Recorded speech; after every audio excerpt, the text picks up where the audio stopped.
And I'd like to thank Joyce for giving us that situation that we're in at the moment.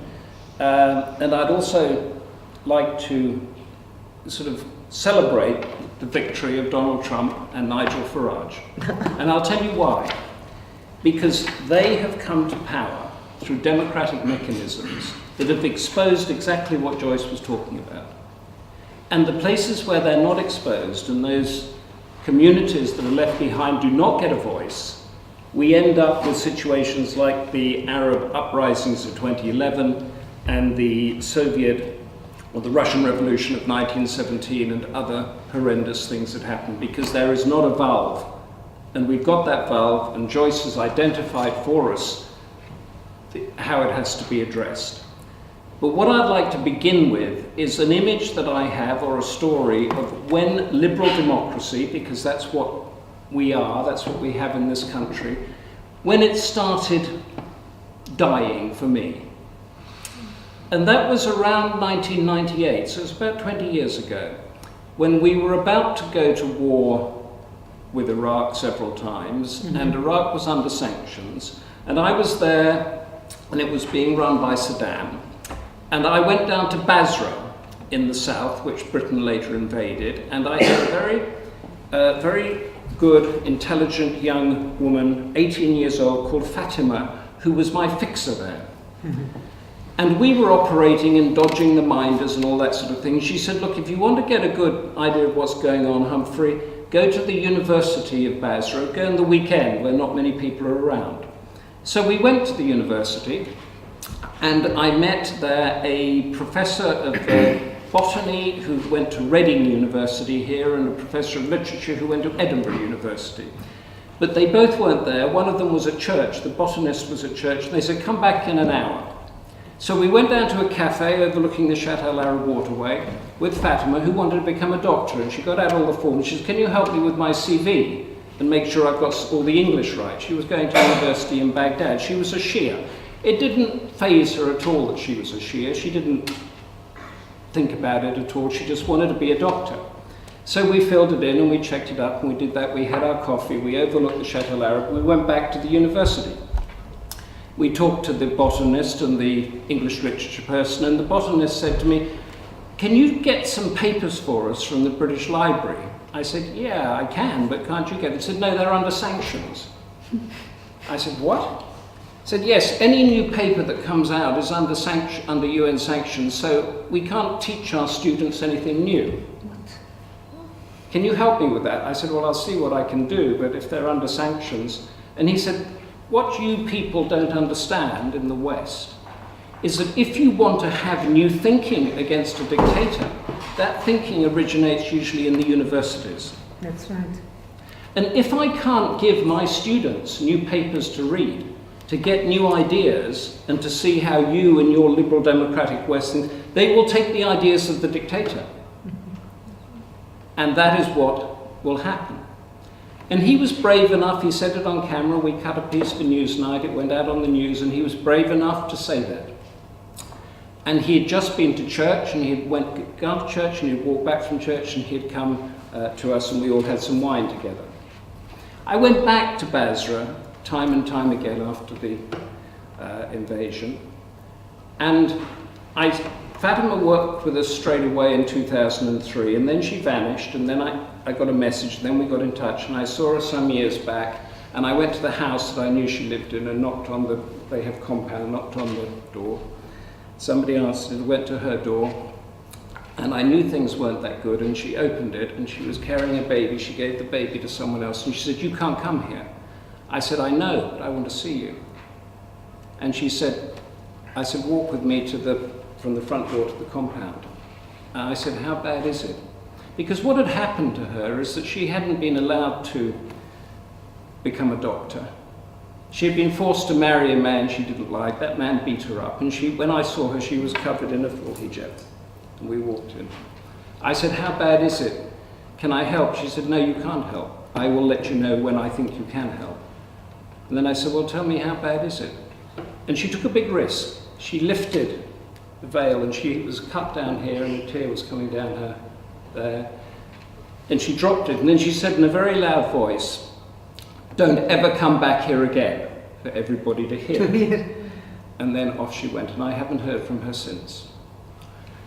And then I come back to places like this and I talk to members of parliament from the neoconservatives. They're not the Liberal Democrats, the neoconservatives, a different bunch. They said, well, Iraq is a great place. It's better than ever before. We did the right thing. And anybody that dares to tell me that, anybody that dares to tell me that they can pull down a statue and get rid of a dictator without thinking anything else that goes into its place is somebody that really needs their mind sorted out.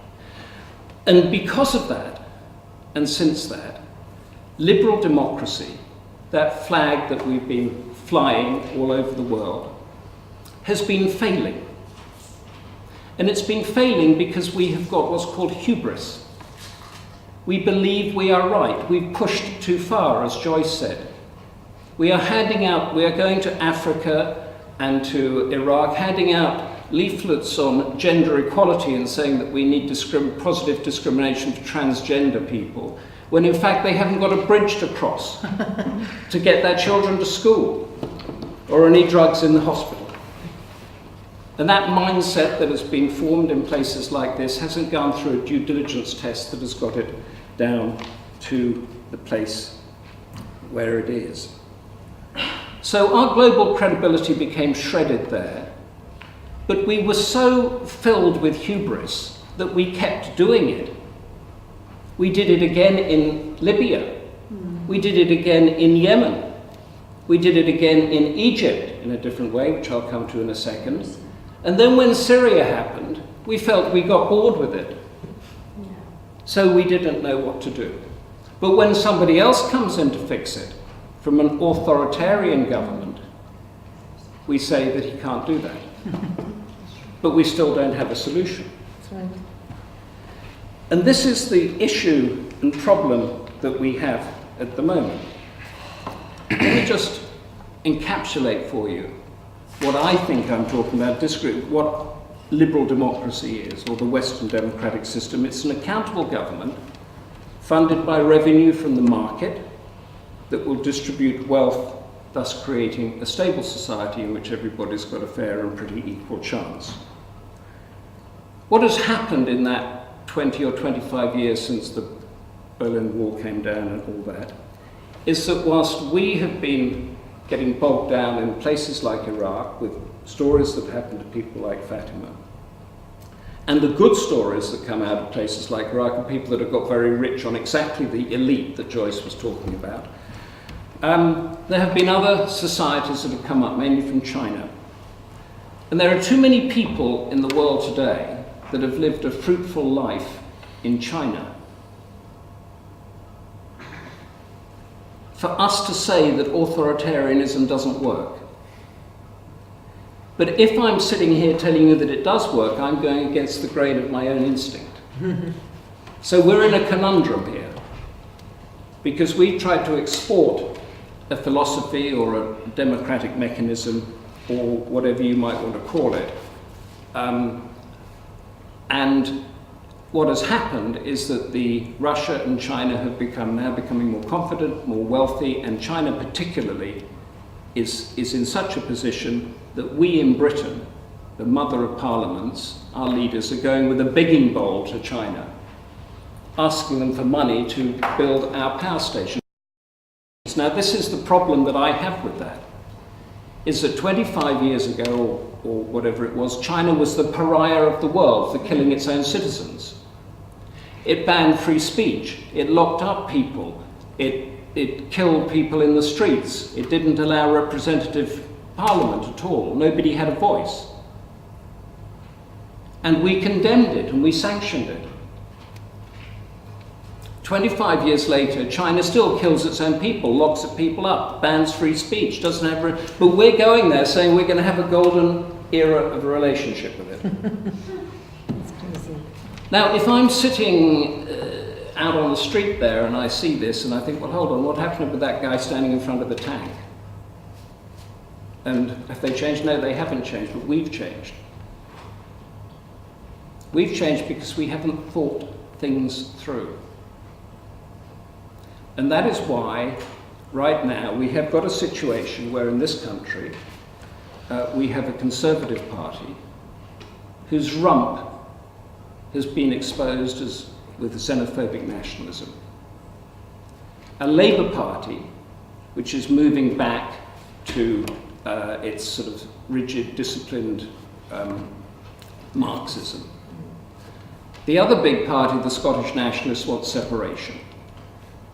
And the electorate has got nowhere to go, apart from to Joyce's party, which seems to me, for some reason I don't understand the Liberal Democrats in that they're very good on their leaflet about potholes and the tree and your thing, whilst the actual name, the values that bear their name are being shredded ballot box by ballot box. And it's that has lost ground, and it's lost ground in the United States as well, that we found out with Trump's election. So I want to wrap up with some statistics here, which is really boring, so it'll make you want me to finish. But essentially there's a lack of trust. We've heard about the post-truth politics that we've had. I mean, Boris Johnson can say one thing. He said something ridiculous yesterday, that we were going to be in the customs union now to something else, that then somebody says it's not going to work. That movement said a whole lot of stuff that they then said, oh, well, it wasn't me that said that, or that's not true, and then they ran away from it. Trump, too, every time he said something, they went into the truth machine, but it doesn't matter, because there's so much lack of trust around, you just go for the voice that you want to hear. That's what's happening. So what we've got is we've got a big gap of trust that's going on here. We've got, I think the Pew Research found that only 19% of Americans trust their government now, compared to 70% in the 1960s. And here, it's a different survey, but the Edelman Trust Barometer, you see, if you're earning more than $150,000 a year, 50% of people trust the government. Well, you would, wouldn't you? Because the fruit machine's working for you, so you keep gambling, so you go. But if you're earning less than $20,000 a year, 75% do not trust the government. So if you don't know who to trust, and that is what has produced this fear-driven nationalistic politics. And we here now, let's put it this way, when Brexit happened I thought, and then when Trump happened I thought, But we are experiencing exactly what the Iraqis experienced, or the Egyptians are experiencing, and that when it happened, that you wake up now and you say, is that a Brexit person? Is that a Leave or Remain? Who's my neighbour today? That's right. And that is the sort of polarisation that we've actually instilled on these other countries. Because we haven't stuck to our ideals. We've carried out all these wars when there have been, I'll just say this, if I've got one more minute, okay? The United States has constantly worked to overthrow democratically elected leaders. So if you take 1954, it refused Vietnam an election because Ho Chi Minh, the communist leader, would have taken it. 1972, it overthrew Allende, who had been democratically elected in Chile. 2006, it refused to recognize Hamas, the democratically elected party, Islamic party in the Palestinian territories. And then comes the uprisings. 2013, it helped in the overthrow of Mohamed Morsi in Egypt, and helped install a military dictatorship. Then the next year, Viktor Yanukovych was overthrown by protests in Ukraine, which was sponsored in a way by Western liberal democratic institutions. Now, we cannot, on the one hand, say we want democracy, and then on the other hand, pick and choose what that democracy is. And that is why I find it so fascinating at the moment, because we here as citizens of the West are faced with exactly the same dilemmas that we've been imposing on other people for so long. And now I will shut up. Thank you very much.